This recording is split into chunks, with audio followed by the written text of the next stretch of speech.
大家好，我是菲力，我是 Josh， 我们即将展开在冰岛2天的旅程。大家如果对冰岛的南部有兴趣的话，赶快把影片看下去哦。这次冰岛之旅花了10天，逆时针环岛1周。这支影片特别聚焦在冰岛的南部。首先，我们来到塞里亚兰瀑布。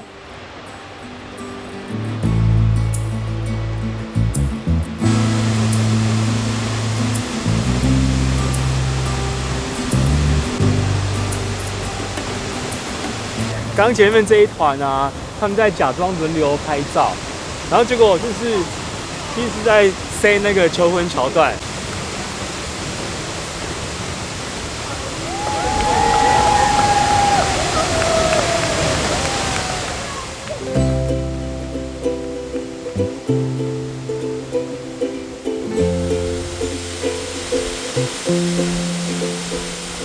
塞里亚兰瀑布最大的特色就是可以走到瀑布的后面，从这个角度看出去，可以欣赏到非常独特的景色。这个步道因为安全的考量，在冬天是没有开放的哦，大家安排行程的时候要特别注意。近距离观看这个瀑布真的非常震撼，但是呢，你要有全身湿透的心理准备哦。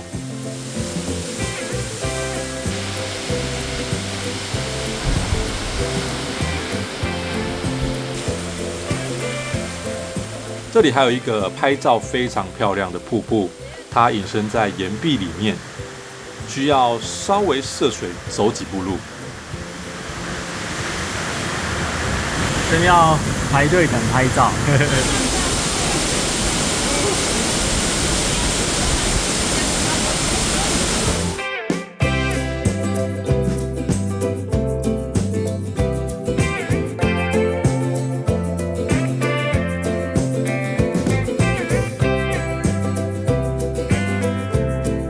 环岛其实会花非常多时间在开车上，但是呢，环岛1号公路景色真的非常美。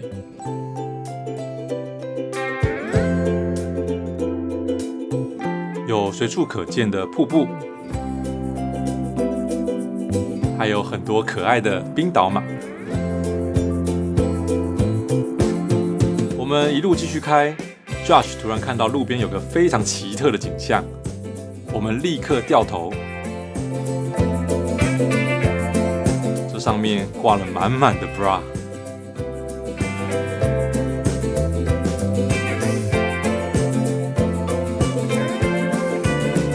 我特别标在地图上，大家可以来一探究竟哦。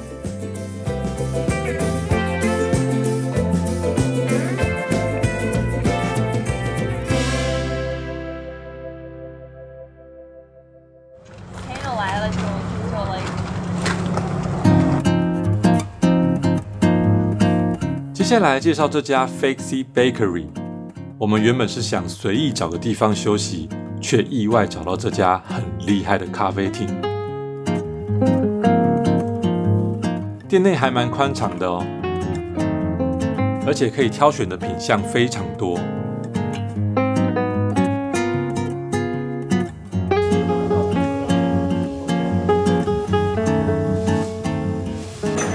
我们刚刚点了这个，好像是冰岛的特殊甜点吧？来，我们吃吃看。未吃先猜是苹果派，即将揭晓。对，它就是苹果派。哦，它不是苹果派，如果苹果派的话会再酸一点，但它这个就是完全是甜的。其实这个甜点直译就是维也纳面包，它其实是冰岛版的丹麦酥，内馅主要是卡士达酱和杏仁奶油，大家可以尝试看看哦。我们这个是桃子的肉桂卷，它上面料铺的特别宽，看起来好吃。它质地很不错哦，刚做好，不会干干的。你看，黄色。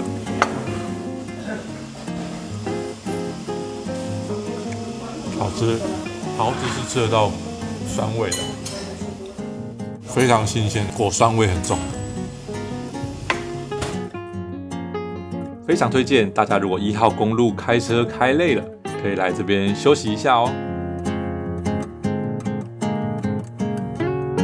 吃饱后继续上路，前往斯科加瀑布。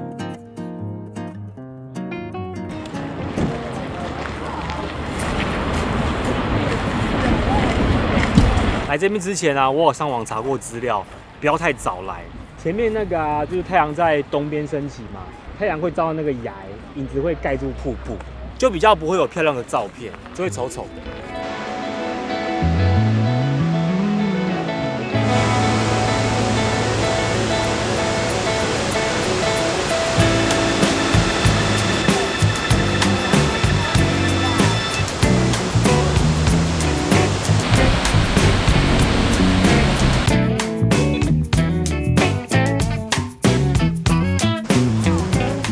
我们刚刚就是从这里慢慢的涉水走过来，这边人就非常少哦。这个脚都湿了的 Joshua 同学，来都来了，走过来吧。来都来了。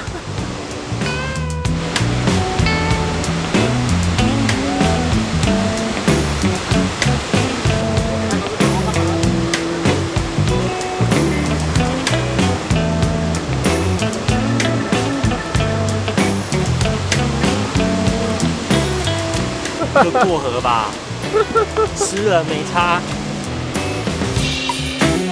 瀑布上方还有一个观景台，登高望远，完全是不一样的视野哦。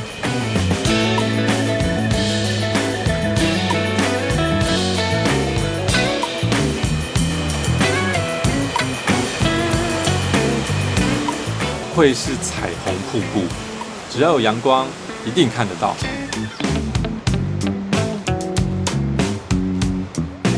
离开斯科加瀑布，我们来到不远处的 Caveat New Falls。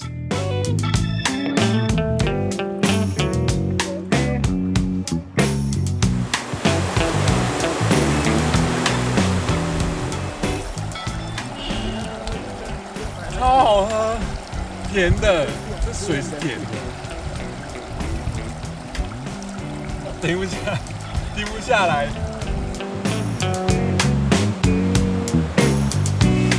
这里综合前面两个瀑布的特色，可以看到彩虹，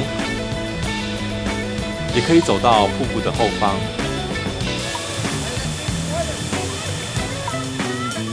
最重要的是，人不多，没那么拥挤。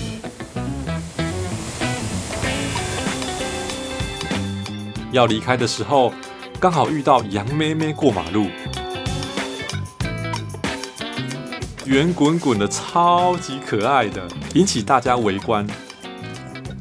但是在一阵骚动之后，他们吓得落荒而逃。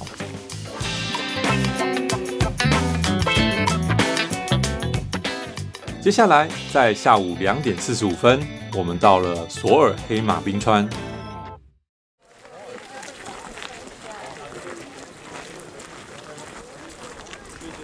一到现场就看到很多要前往冰川健行的人，这里是非常热门的冰川健行地点哦。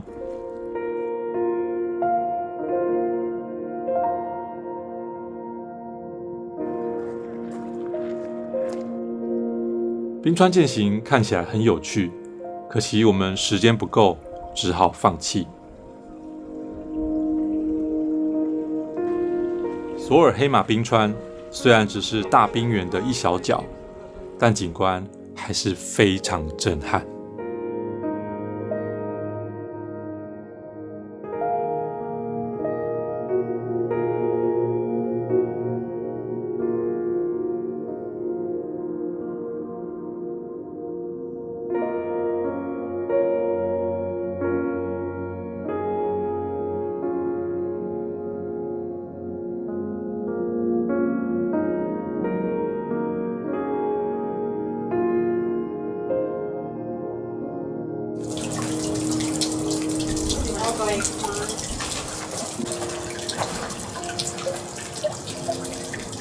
这个牌子非常有教育意义哦，它是标注这个白色的牌子离冰川的距离，每一年呢越来越长，代表冰川慢慢的在消退了。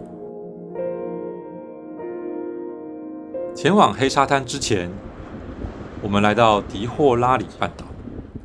这里最著名的就是这个双海拱门，上面白白的其实都是鸟大便哦。我们从东边的停车场一路向西往上爬坡，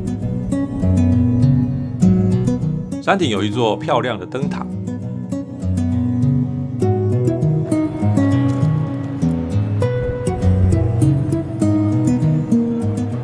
这里也是有机会看到海鹰的地方，但是仔细寻找，居然都是海鸥。我们带着失落的心情下山，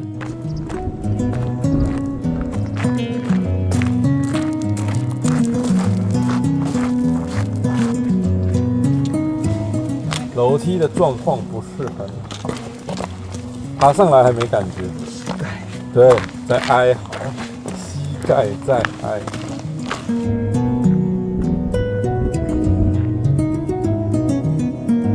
从迪霍拉里半岛前往黑沙滩的途中，会经过一个河流出海口。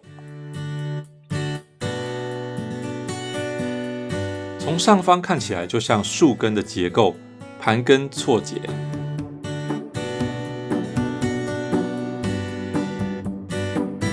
抵达了黑沙滩入口，马上可以看到海浪危险警示牌。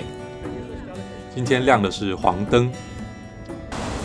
我们出发前1-2周，又看到有人被浪卷下去的新闻，大家要注意自身安全哦。黑沙滩黑色的沙粒啊，它的来源就是像我们后方看到这些玄武岩柱，它本来就是比较偏深色的。那经过风吹日晒雨淋的风化侵蚀作用之后，再加上海浪的拍打侵蚀的作用，然后越磨越小颗，就会形成像这样子黑金的颗粒。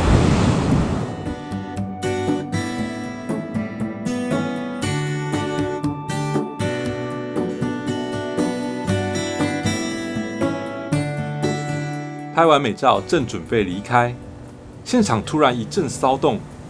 抬头往上看，这飞行跟拍打翅膀的动态，天哪，这不就是海鹰吗？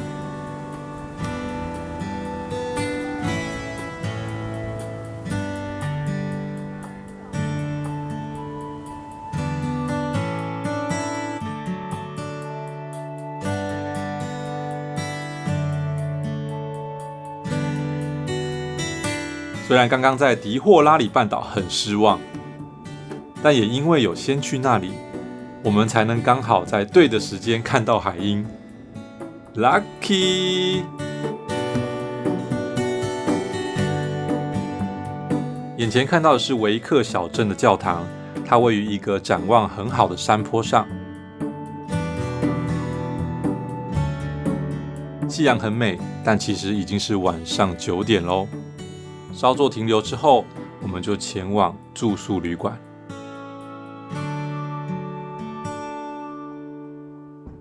我觉得还不错哎。这间是我们冰岛旅程中最贵的住宿，一个晚上要6700多台币。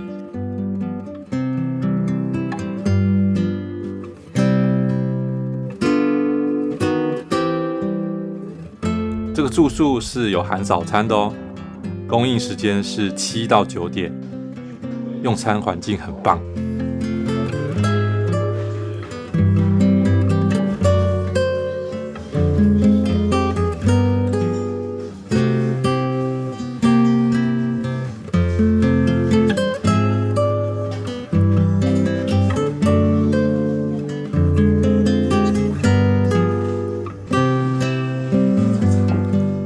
吃完早餐之后，开始冰岛南部第2天的旅程。苔原是冰岛路上很常见的特殊植被，但它其实很脆弱，上面的苔藓每年顶多只生长1公分。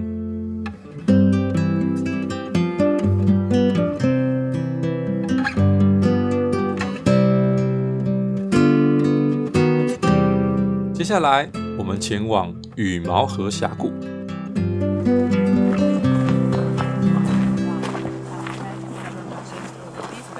这里之所以被叫做羽毛河峡谷，是因为从空中俯视可以看到它状似羽毛的峡谷景观。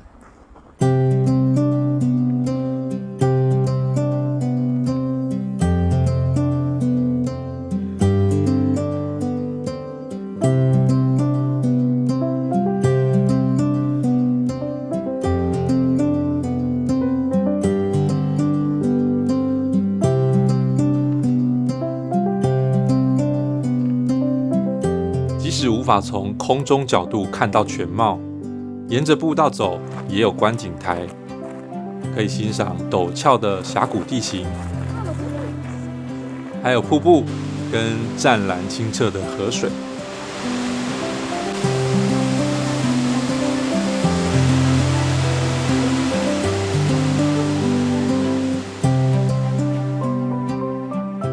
路程中总有些惊喜，让我们停下脚步。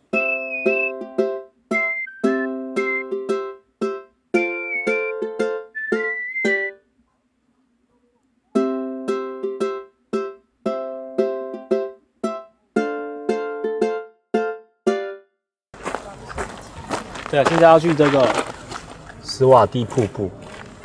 斯瓦蒂瀑布位于瓦格纳冰川国家公园内，从游客中心出发要步行45分钟。步道的规划很好走，但一路上坡有点喘。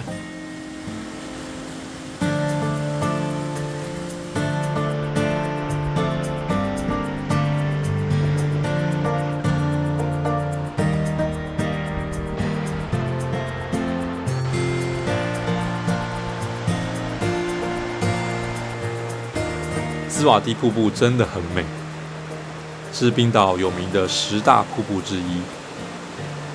上面的玄武岩壁长得好像大教堂里的管风琴，据说是哈尔格里姆教堂的设计灵感来源。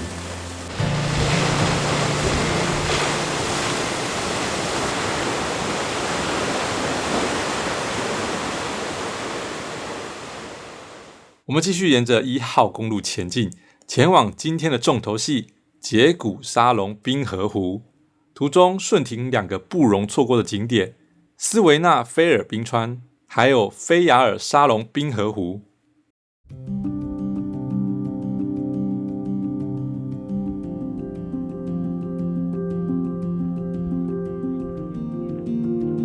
这里是电影《星际效应》麦特戴蒙所在的冰星球取景地点。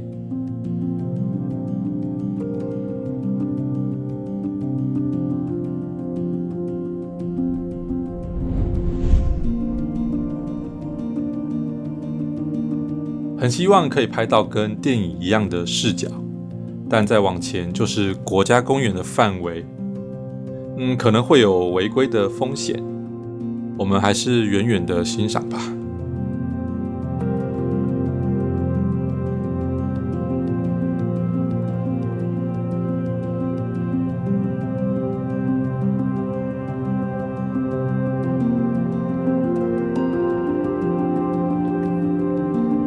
这里又叫小冰河湖，跟杰古沙龙冰河湖相比，规模较小，但人潮少很多哦。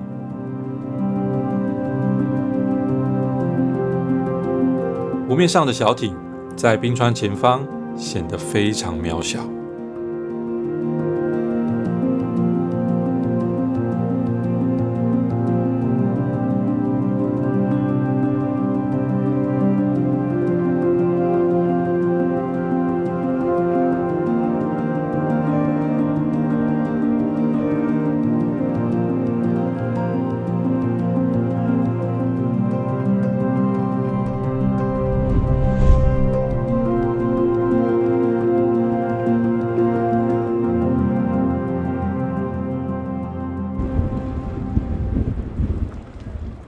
在5点半左右，我们抵达了杰古沙龙冰河湖，这里是冰岛最大、最著名的冰河湖。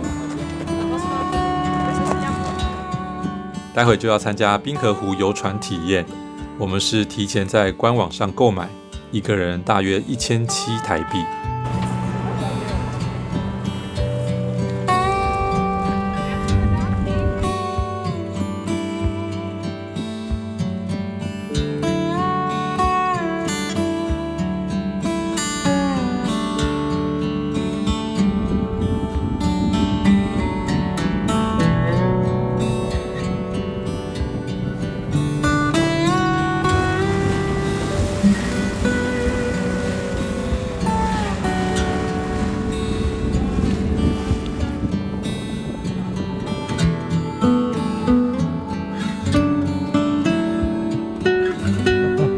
It's a diamond. Come on, Icelandic diamond. And this one is around 1,000 years old. 700, 1,000 guys. And it comes from the biggest glacier by volume in Europe. And it's called Vatnajökull. It's over there, guys. It's really huge one. It's a really big one. And it takes like 8% of whole area of Iceland. And 100 years ago, and that spot where we are now here, everything here was covered by that glacier. Of course, after 1930, climate changed, temperature rised, and glacier started to retreat and melt slowly. And very important thing happened here, and it was that ocean water got here. And you know very well that ocean water is salty and warmer, right? So it accelerated whole process of melting, and it's created that lagoon around 50 years ago. So that lagoon is really young. We are losing enormous amount of ice every day from the wall behind the iceberg. There is a wall, there's a glacier, and it's 8 kilometers far away from here now.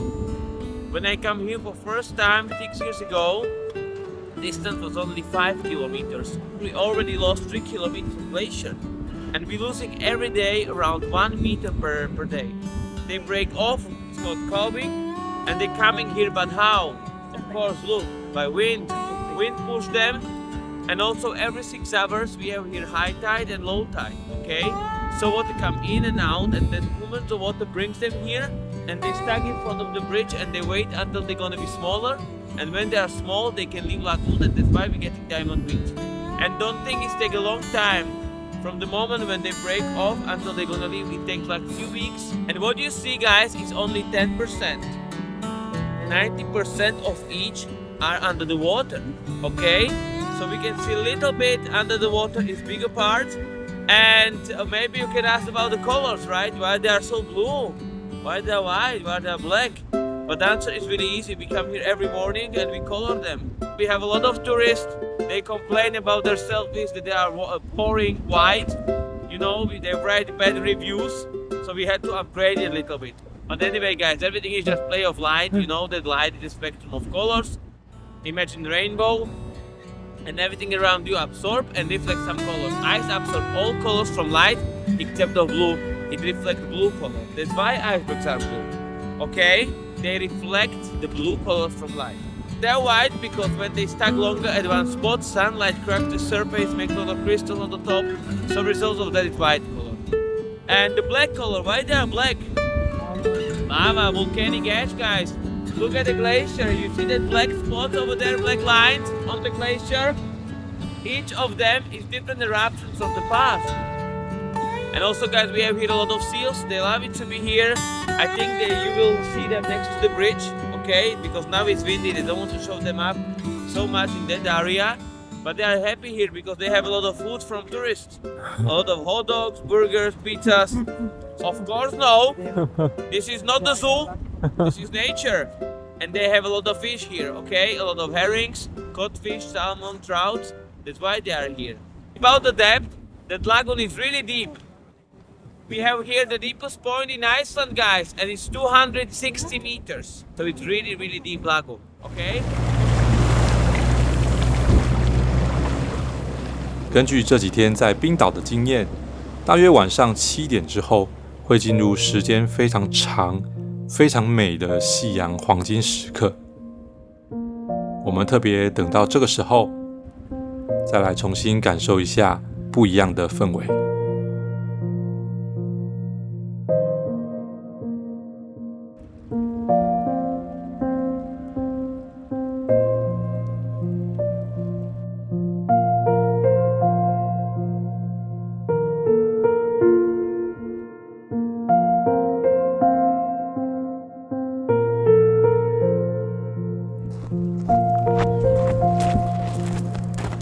等待是值得的。这个时间的钻石沙滩真的超美。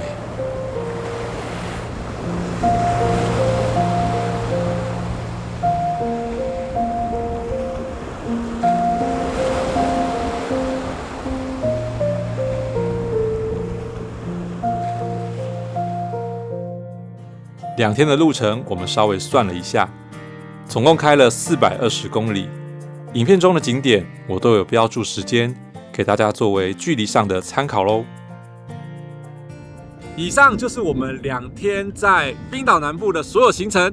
那特别提醒哦，南部的房源是非常少的，所以一定要尽早规划，提早订哦。没错，喜欢我们的影片吗？记得按赞、订阅、再分享哦。我们下次再见，拜拜。